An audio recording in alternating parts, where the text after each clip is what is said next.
Funding for This Is Nashville comes from you, our listeners, and Amazon, proud sponsor of WPLN's daily show, This Is Nashville, engaging our differences so we can discover our unity. More on Amazon's community work at aboutamazon.com. I'm Khalil Ekalona, and this is Nashville. Today, we're joined by veteran investigative reporter Jeremy Finley. He's worked for WSMV4 here in Nashville for over 21 years, delivering stories that have uncovered countless instances of corruption and crime. His investigations have led to multiple criminal charges and prison sentences, new state laws, and the discovery of missing girls, and a $1 million payout to victims of a nationwide company scamming the sick and uninsured. He's been recognized as one of our region's best with numerous awards, including 3 prestigious Investigative Reporters and Editors Awards, 4 regional Edward R. Murrow Awards, and 25 Midsouth Emmys. We recently had Jeremy on for one of our reporter roundups. We're so grateful to have a chance to speak with him once more today about his personal legacy and what it takes to shine a light on some of the more difficult things to confront in our city and local communities. For now, I'd like to welcome Jeremy Finley back to This Is Nashville. Thanks for being here. Khalil, it's such a pleasure to be back here with you. I'm such a fan of the show and the service that you all provide to the city. It's really great to be back. Thank you. We're a fan of the service you provide to the city and region as well. All right, so when some people hear the title investigative reporter, they may immediately think of like hard-hitting stories about crime or corruption. But for anybody who's really not familiar with investigative journalism, what do you want them to know about what you do and what makes this kind of reporting so important? I think it all boils down to investigative journalism is uncovering what someone doesn't want the public to know. There is a great tradition in this city of not only coverage of great events, but also uncovering investigative stories. So I think that at the heart of it is you are holding the powerful accountable. You are advocating on people's behalf that may not feel like they have a voice. But at the end of the day, you are seeking to expose something that either the public doesn't know about or someone in power wants to keep hidden. You've been doing this for 2 decades. You dive into very, very difficult topics. What keeps you motivated to continue to investigate these kind of stories? I think it is daily connection with our viewers and our readers. I think that it is that people will reach out to us so consistently saying, will you help me with this? Mm-hmm. Are you aware of this? And I think it is that daily contact with people saying, look, I don't have anywhere else to go at this point. Some people will come to us first. Some people will come to us after haven't been able to get help with a lawyer or someone to have them listen to them. And I think that is what every day keeps me motivated, knowing there's somebody out there that said, look, I need you. I need you to hear me, hear my story, see if you can help me. And I think also I come from a rich tradition of investigative reporting at my TV station at WSMV. And so I feel like that I'm kind of carrying a torch for the people who did it before I did, mm-hmm. and the people who will do it in the future. And so I know that there's a real legacy at the TV station that I'm extremely fortunate to be able to do. And so I take that very seriously.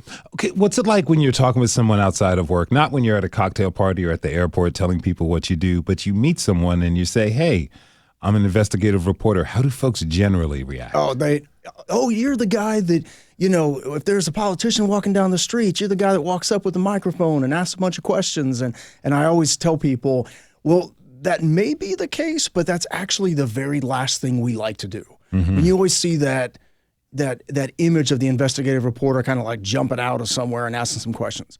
That's the last thing an investigative reporter wants to do, because he or she truly wants to sit down with that individual and sit down and have a conversation and ask them questions and make sure that their story is as fair as it can be. But people in power don't always like to have those conversations. Yeah. And so what I think a lot of people don't realize, which is something I always point out to people when they ask me what it's like to be an investigative reporter, is that we want to talk to people. We want to give both sides of every story. But there are a lot of times people in power that will say, look, I literally don't want you asking me those tough questions. Mm-hmm. So I'm going to ignore you. But before we get to that point of having to show up in a public arena and ask them questions, we have called, we have emailed, We have reached out numerous times saying, please, let's do this interview. I don't want to have to show up in a public venue and ask you these questions, but I will if I have to. And I think that's a misconception about a lot of investigative reporters. We want to sit down. We want to go over it. We want to get your side of the story. But if you are, again, in a position of power, it is our obligation to try and get answers and to hold you accountable. Do you get common follow-up questions from folks when you tell them what you do? Yeah, I think that a lot of times people are like, man, are you nervous? You ever get scared about making people mad? Mm-hmm. And we literally had a training at work yesterday that was about the volatility of our nation and how as journalists we have to approach that. And I do tell people that, I'm Midwestern born. So, humility is kind of like banged into our head from the get-go. And so when I call someone, I treat them as I would want to be treated, even if I have bad news to bring them. And so I'll be very honest about that. I'll say, look, I got some information about you or about your organization that I have to ask you about. And I'm willing to share with you everything I've got because I want to get your perspective. And I think a lot of times that goes a long way, that people will do interviews with us for that reason. But the hostility that exists in our nation right now, that just keeps getting hotter and more volatile, you do have to be smarter about walking out into parking lots. But that's, I think, as a general public, we have to do that. We just have to be smarter about it. But when you are the face of holding people accountable, you just have to be cognizant about where you're going and what you're doing. I'm wondering, like, with over 2 decades of really taking power to account, how have your thoughts on power, the dynamic of power, developed, and power and what people do to seize it and how people are wielding it, particularly in 2024? So I believe that what has happened in the past over and over and over again, and will happen until the end of time, is that power corrupts. It doesn't always corrupt, but most of the time it's power that corrupts. And individuals that may have been living lives that were very, kind of by the book, they followed the rules, they get a little taste of power, things change. I've seen it over and over and over again. Mm-hmm. And when I tell my kids, when we're talking about morality and, the way to live a good life is to never let that happen to you. And what saddens me is that it never changes. And it's always when somebody goes further and further and further. And I'm not just talking about on the national level. I'm talking about this trickles down to very local government, to where someone who is in a council member seat can sometimes get that taste of power and feel like they can do whatever they want to. I mean, if you look at what's happening down in New Orleans right now, and the fact that their mayor is in a scandal with her bodyguard, and it is so reflective of what's happened with our former mayor. Mm-hmm. And you think, how can this happen when it's already happened one time? Because history shows us, you get a taste of power, this is what happens. What do you think that makes power so corruptible? Is it the fact that, yes, you suddenly have excised influence that you can wield and upon people, or the fact that so many folks will practically do anything to be next to power? Right. And I think that it gives you a feeling of that you're untouchable in a lot of ways, especially if you're surrounded by people who are telling you, you're okay, you can do this. Or even if you're not, you can get that mentality of, I have this influence over people. I have this influence over the public or a corporation. And because of that, because I wield that influence, I'm untouchable. But the reality is, we have seen this time and time and time again, where it almost becomes exhaustive, that people that you may feel you have the influence on are smart. Yeah. And they're watching and they'll pay attention. And if they feel like something is wrong or they have been treated wrong, they will go to someone to say, hey, this isn't right. And if that weren't the case, I wouldn't have a job. Yeah. So that is when I talk to people that have come forward, whether they're wanting to expose a corporation or a politician or just something criminal in their environment, I tell them, I say, look, it takes guts to do this. It really takes fortitude to come forward and talk about this. So to me, those are kind of the heroes, the unsung heroes. Mm-hmm. Okay, I want to talk about some of your more recent work. For more than a year in a series you worked on called Thin Blurred Line, you investigated a Mount Juliet-based private security company called Solarin for allowing, civilian employees to wear police identification. Members of the public interacting with these employees would have easily and fairly assumed that they were dealing with police officers, but they were not. Now, after your reporting, the Tennessee Department of Commerce and Insurance requested an immediate suspension of the company's license. Let's take a listen to a clip from your latest reporting on this story, which aired at the start of July 2024. Tonight, the 41 pages of scathing allegations from the State Department of Commerce and Insurance accuse the company Solarin of not only allowing civilians to wear police uniforms, but to use red and blue lights on vehicles. The state's actions follow our thin blurred line investigation that not only exposed civilian security guards employed by Solarin wearing police identification, but one of them was a convicted felon. Did you think this seems wrong? Yeah, I knew it was. I'm a convicted felon, and I know what impersonating a police officer is. We obtained photos of the company's owner, Jack Bird, also a civilian, wearing police identification as well. According to the state's filing, of the 50 employees Solarin allowed to wear police badges and uniforms, only 5 were actual off-duty police officers. And the state cited 11 cases where Solarin allowed blue and red light modifications on private security vehicles. Only police vehicles can have those lights. The licensing violations name some of the civilians wearing police identification exposed in our reporting, including Chris Tubbs, a civilian who worked for Solarin, who we found not only displaying his police uniform on social media, but accused by this Wilson County man of using red and blue lights in his personal car to pull him over. Jerked his wheel back to the left while flashing his little red and blue lights out the back window at me. Did they look like police lights? Oh yeah, they were the full red and blue police lights. Also mentioned in the state's filings, Dustin Carr, the former assistant police chief of the embattled town of Millersville. In Tennessee, if you leave a police department, you no longer have a license to be an officer. But the filings show Carr went to work for Solarin and wore police identification. In total, the state issued 62 civil licensing violations and is asking a judge for the immediate suspension of Solarin's license. We'd like to note that Jack Bird, the owner of Solarin, issued a statement to WSMV4 Investigates, writing in part, quote, Solarin plans to vigorously defend itself through the administrative process. At this point, we're seeking relief by all legal means at our disposal to rectify the shortcomings of the Department of Commerce and Insurance, end quote.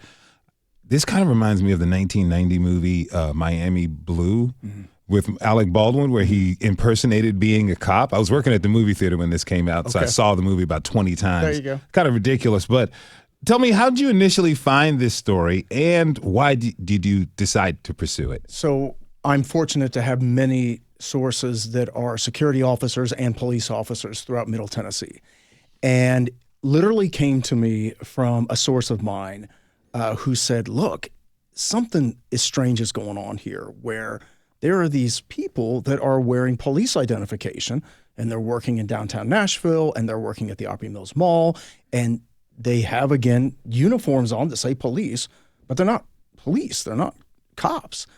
And I kind of feel that I was pretty well versed in this world, but I'd never heard of this. I was like, wait a second. So I did some quick searching and research and talked to an expert in this field and said, look, unless you're a licensed police officer, you cannot wear police identification. And then we started to find cases of where people had had interactions with these individuals, thought they were police officers, and were, obviously confused. So we started doing the investigations into this and saw that they were tied to Millersville, which has a extremely volatile history when it comes to its former police department and current police department. And ultimately what we found is that there is this gray area in Middle Tennessee where these individuals, some of them work for Solarin, some of them no longer do, that were allowed to wear police identification, even though they're civilians.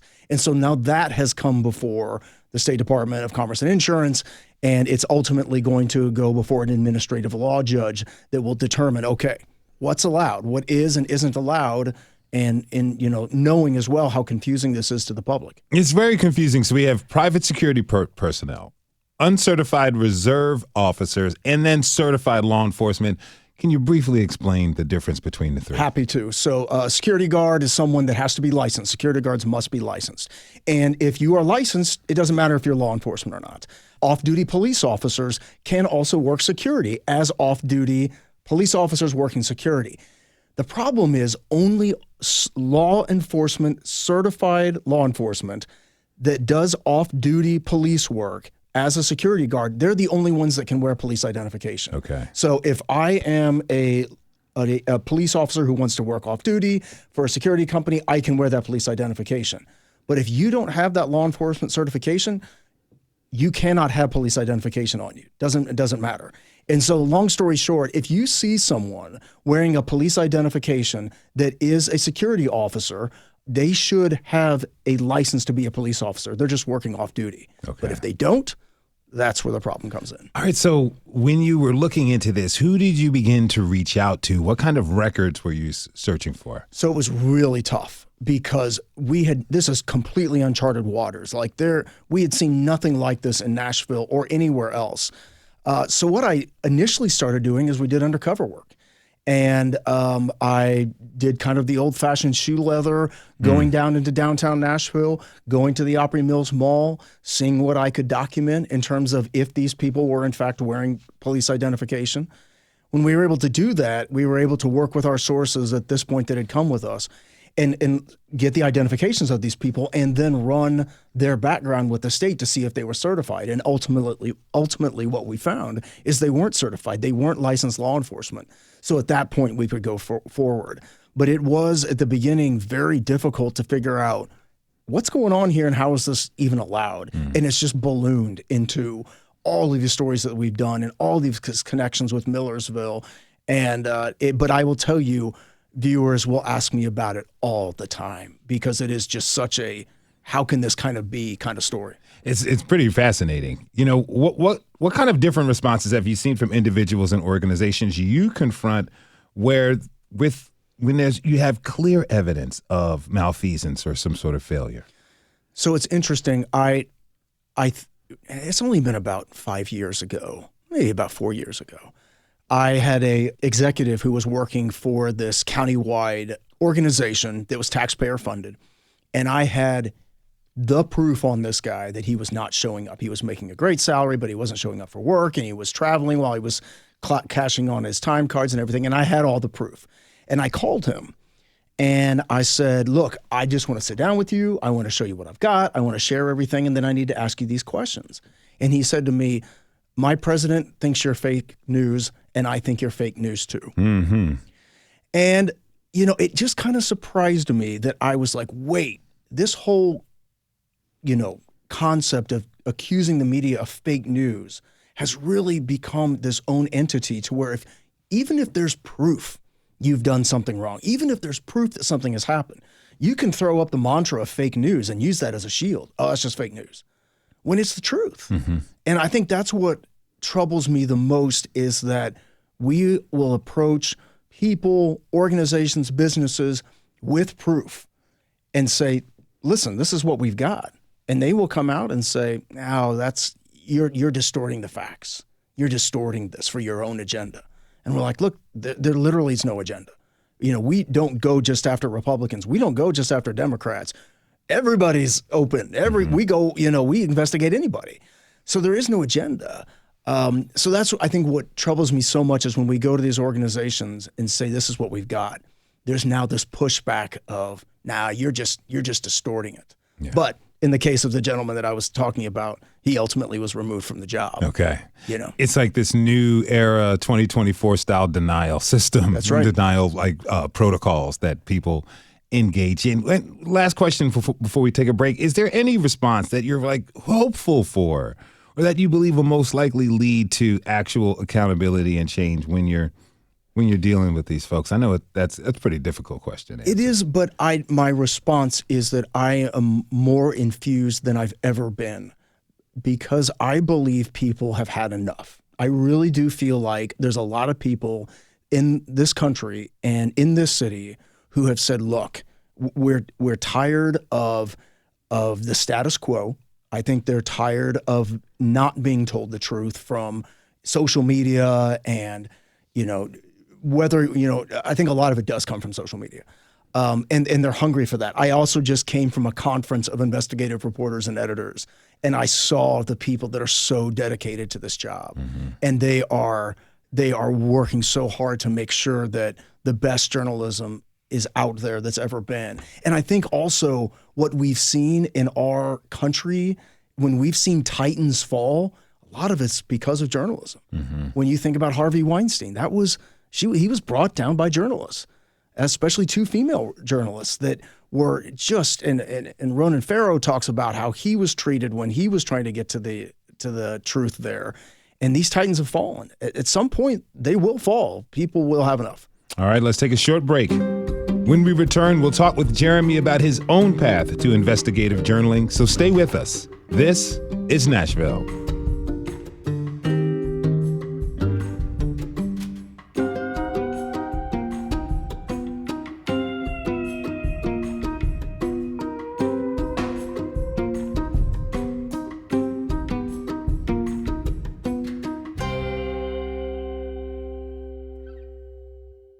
Funding for This is Nashville comes from you, our listeners, and Music City Prep Clinic, Nashville-based provider for PrEP, and offering comprehensive sexual health services in an environment designed to be safe, professional, and shame-free.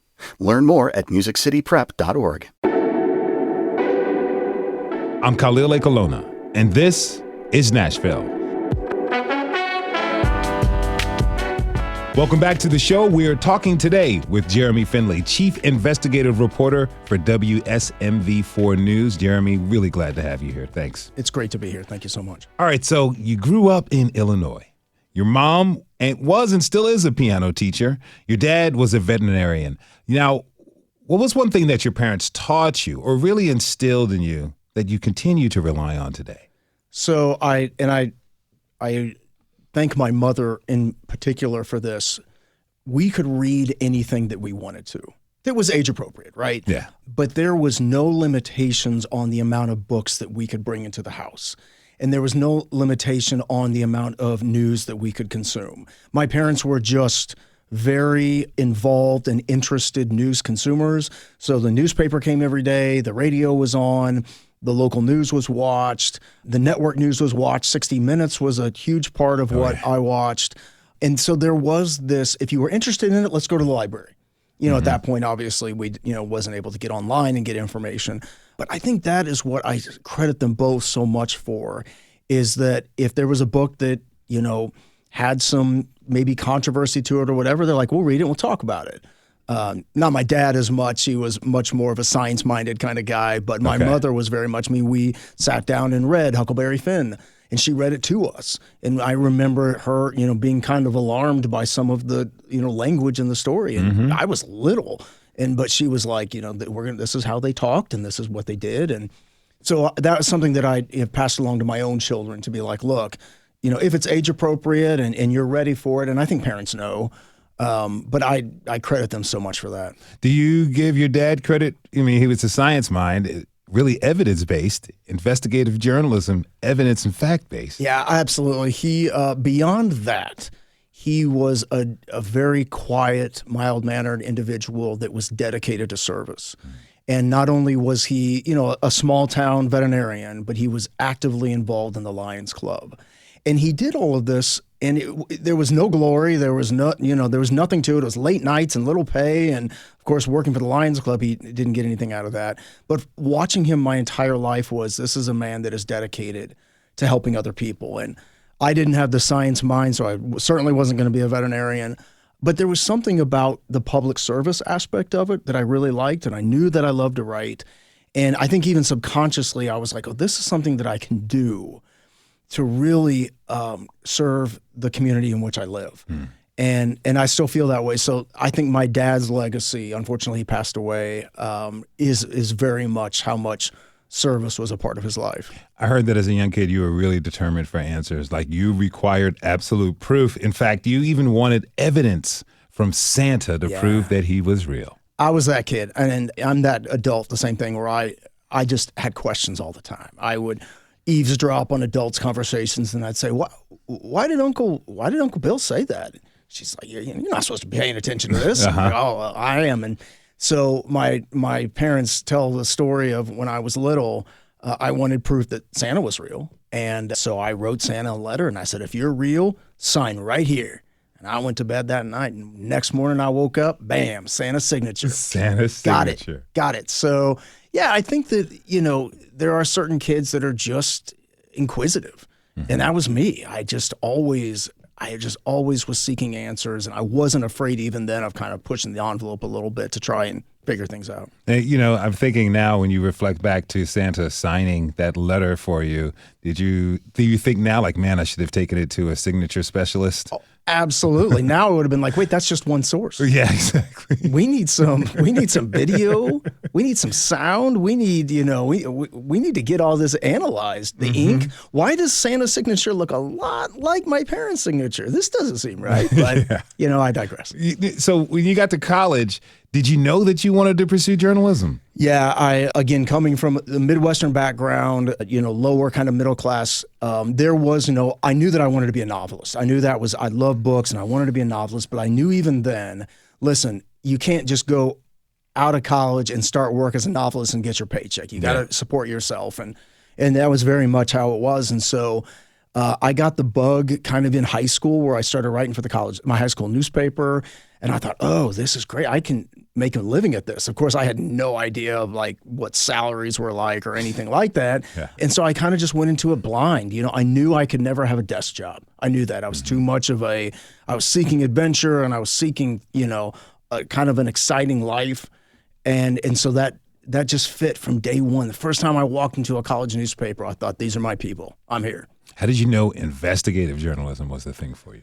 So I think that without realizing it, watching 60 Minutes was the most impactful thing on my career. Did your parents have standing Sunday night, 7 o'clock, we're watching 60 Minutes together? Because mine did. Yeah, they had that way for other shows, but I think that I just always remember 60 Minutes on. I just remember the clock thinking, you hear the ticking, something interesting is going to be on. And so I remember that always being on. And then, of course, when I was older, then I really kind of got the bug. But in my university, my great college experience was I worked almost every semester at the college newspaper. And every semester you had a new beat. Mm-hmm. So I covered crime and health and cops and education and higher education. And so I was exposed to all these different beats. And then as you get better, you advance into investigations. And I did investigations one semester. And when I did that, I knew. I was like, this is it. But I also knew that I wasn't good enough yet. I wasn't good enough as a journalist to really say, this is what I want to do. I needed to learn to be a better field reporter in order to really take that on. So, it took me a while, but eventually that was always the goal. That was the goal. You've worked on your craft. Do you continue? I mean, you just came back from a conference of investigative journalists, so I guess you continue to work on your craft. How does an investigative reporter, how can they be confident in feeling that they know they have the tools to do the job well? I don't know if you ever really feel that way. I feel like that after you've done it for as long as I have, you at least know what you have to have in order to tell a compelling story and to really get to the truth. But I think that is an evolving thing. I know for myself, nothing has ever come easy for me. As a student, I knew I always had to work twice as hard. When I was in my profession, for whatever it was, I knew I had to work twice as hard. And so when I go to these conferences, I am surrounded by these people that are just so good at their jobs. And it's so inspiring to see this. But I think when you reach a certain age and a certain comfort level that really can only come through age, that you can sit down and you can feel really good about the fact that when something just doesn't seem right. And I think that's a struggle young journalists always run into. They'll say, well, I don't know if this seems right or not, but I don't trust myself enough to make that determination. After you've been doing this for a while, you can sit there and say, okay, I know this isn't right. Let's see if we can figure out what's going on. If you're just tuning in, this is Nashville, and I'm your host, Khalil A. Colonna. We're talking this hour with investigative reporter and part-time author Jeremy Finley about his life, his work, and what makes him passionate about investigative journalism. Okay, so has being an investigative reporter, has that changed you? You're seeing people abuse power. You're seeing people hurt other folks. Sometimes it ends up in a loss of life or something extremely graphically traumatic. How do you still try to find the best in people when you're out there living your life and dealing with the world? I will tell you that it's not so much of me finding the best in people. It is preparing myself for the worst in people. I still am very much an optimist about pretty much all things. And so you have to get used to being comfortable making people uncomfortable. And I think that's something that took me a long time to get comfortable doing. I was always comfortable asking the questions, but it's difficult even now where I will walk into the Capitol or I'll walk into somewhere and you can see the heads turn and they're like, oh, what's this guy doing here? That part I'm okay with. That part I'm like, look, I know it comes with the territory. And I think that's only come with age and comfort level and who you are as an individual. And I think a lot of people that ruffle feathers, whether they work in, nonprofit or in government or whatever, I've been very fortunate to ask to speak at fraud conferences. And so when I go to speak to these professional fraud investigators, it's something we all kind of share. I mean, you're the man or the woman that's coming forward saying, okay, we know what you're doing is not right, and we're going to have to hold you accountable for it. So you have to be, I think, comfortable doing that. But you're always learning, and that's the best part of this job, beyond the fact of just being with people every day and getting to know them and interview them and spending time with their lives. It is the fact that everything is different, and you're learning something new every day. I literally just got off the phone with an expert source for an investigation we're working on, and he just opened up my mind that I'd never thought about on this certain topic, and it's just great. It's like college continues. You learn something every day. You hold powerful people and institutions to account. Something that we know, perhaps it's common knowledge, maybe it's not. Powerful people and powerful institutions will pretty much do anything they can to hold on and retain that power and to quell or squash any voices of discontent, let's say. Do you feel safe given the work? I mean, this is kind of going back to talking earlier about, being aware when you're in parking lots and this place of denial and disinformation in the climate that we're living in, being that you are taking people to task who don't want to be exposed. How do you feel safe, and how can other investigative journalists feel safe out there?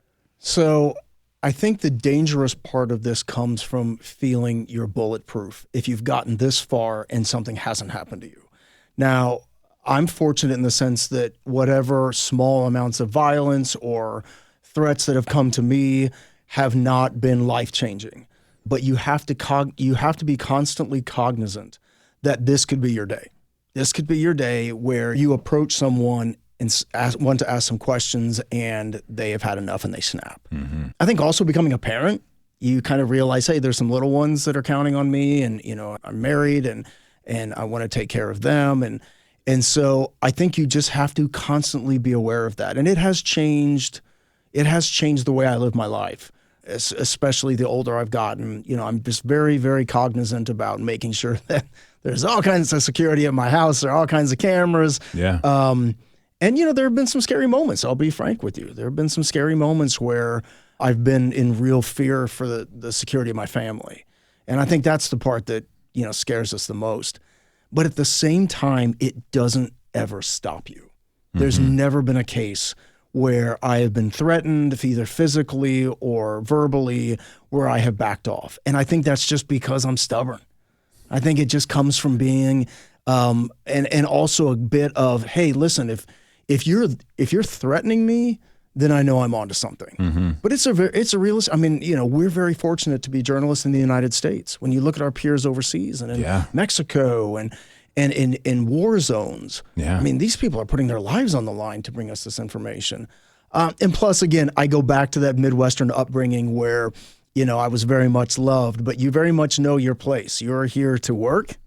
I'm a Southern Illinoisan. You're here to work, take care of your family, then you die. Okay. That's it. That's it. No having fun in between. That's it. Well, there's fun to be had, lots of fun to be had, but you never sit back and allow yourself to bask in any type of glory or attention. I have a job to do. This is my job. It's not really who I am. It's a big part of who I am, but I have a very full life outside of journalism. But you do have to just keep in mind, I'm here for a job. My viewers and my readers and our listeners, because we're on many platforms these days, they're like, look, we just want to hear you bring your stories. That's your job. and I'm happy to do it. All right, we're going to take one more break. When we return, we'll continue our conversation with Jeremy, turning our attention to his work as a novelist. You can always join the conversation by tweeting us at This Is Nashville. We'll be right back.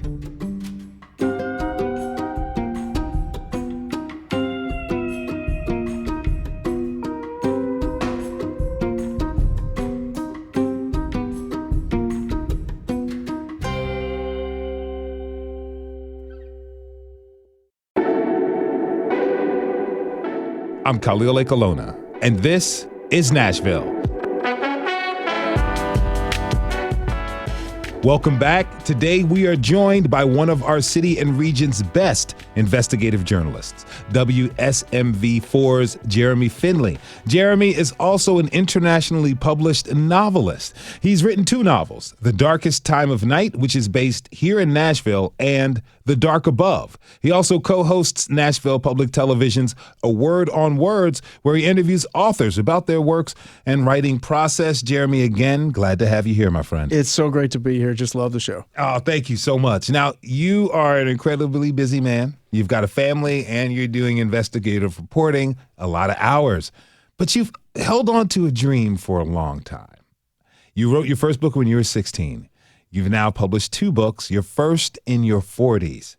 And, you know, I've heard there's another in process going on right now as well. But, you know, what did it really take for you to hold on to this long-held dream of becoming a published novelist? And I ask that because sometimes there's people who give up on their dreams rather early for whatever reason. And then other times people think that, oh, by the time you reach your 40s or later in life, you're cemented in whatever you're supposed to do, but you bucked the trend with what you've accomplished. I think that, you know, Oprah talks about that voice, right? Everybody has that voice that's talking to them. You know, I'm a man of faith, so I also believe that we have a purpose here on this earth for whatever that is.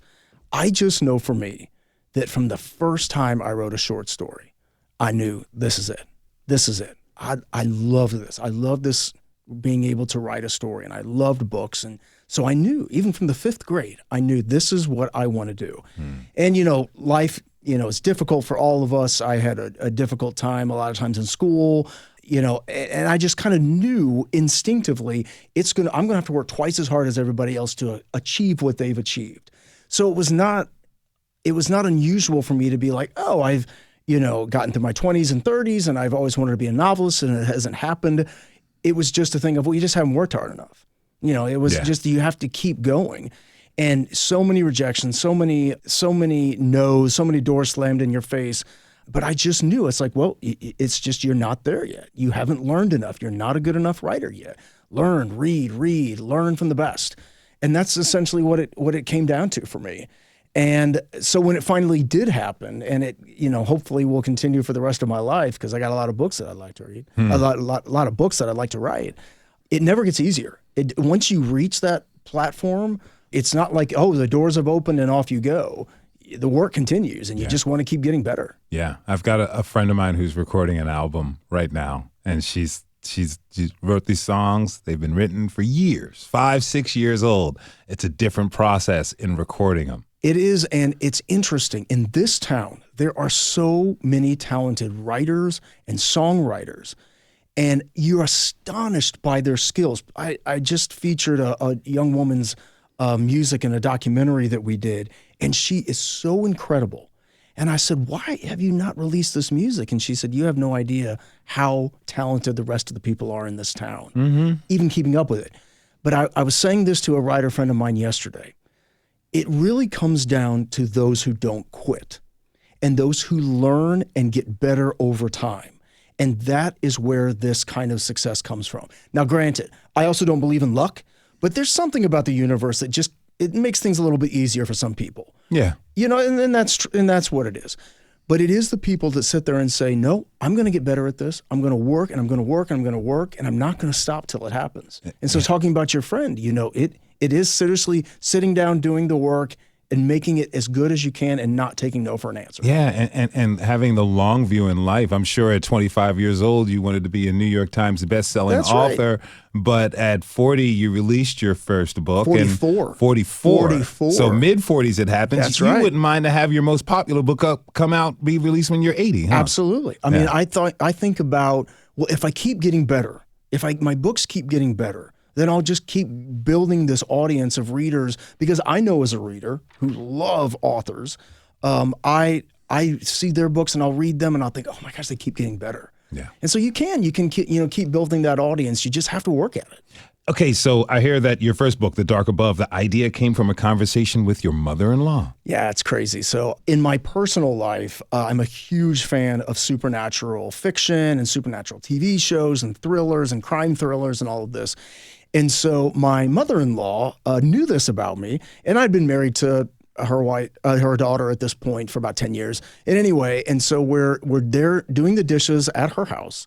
And you should know this about my mother-in-law, that she's a very unassuming individual, beautiful, smart, raised 5 children, had her own design, like antique business, a shop, but very much kind of took a backseat to her very boisterous family. Mm-hmm. And so you have a vision in your mind of sounds like my family. There you go, so, right? Yes. It's, and so many times it's the mother that's just keeping it all together and the rest of us are running around crazy. Mm-hmm. So we're doing the dishes and she said, I don't know if I ever told you or not that I once worked as a secretary for a UFO researcher. Wow. And I would take messages from all around the world from people that had felt like that they'd had some kind of experience with UFOs. And I about dropped my plate and I was like, wait, what are you talking about? You really had this? And not only did she end up being the secretary for this guy, this was when she was very young and my father-in-law was in law school and it was her job that she had to have to make ends meet. The UFO researcher that she worked for was one of the country's foremost experts. That was actually an extra in Close Encounters of the Third Kind at the end of the movie when they actually brought all those scientists together. He was one of those scientists.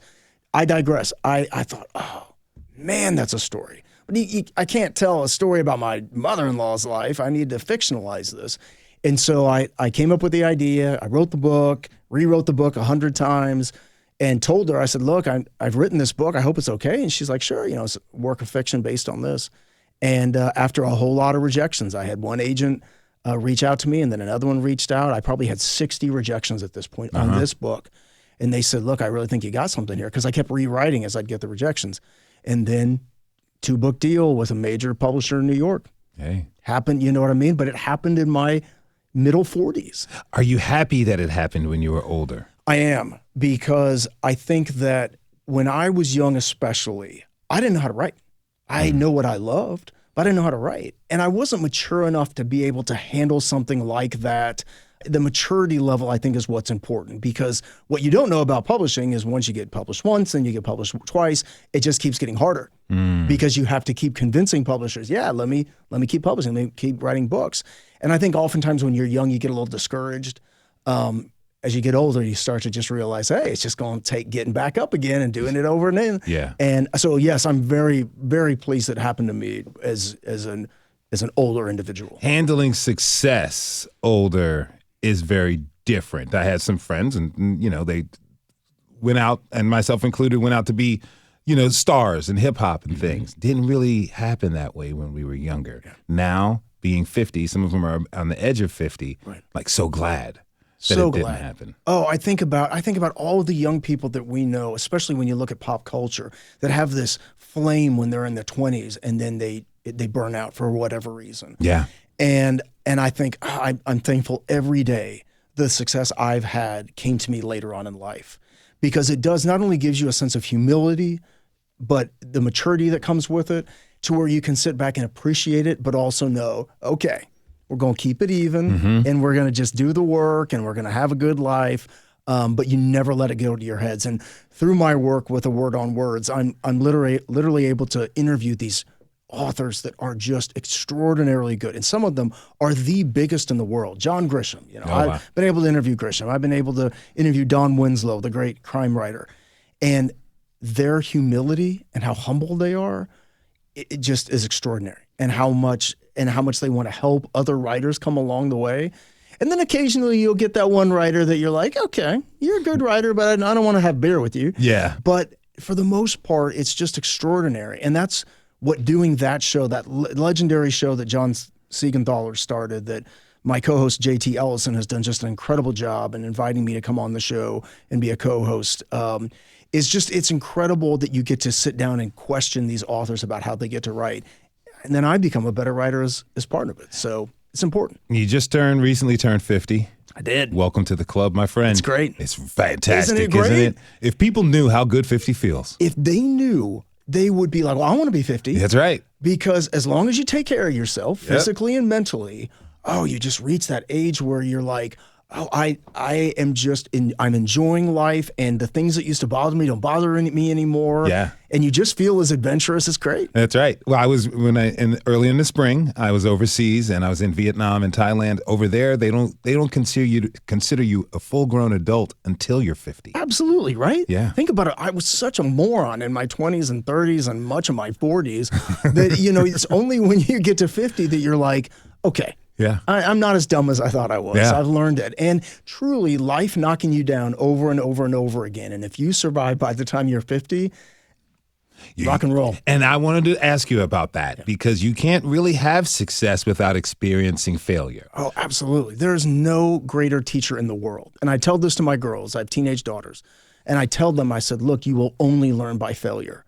And as parents, we want to shield you from that, but you've got to be able to have that kind of failure. And you need to be as broke as you can be, where you're like, all right, how in the world am I going to get groceries next week? Yeah.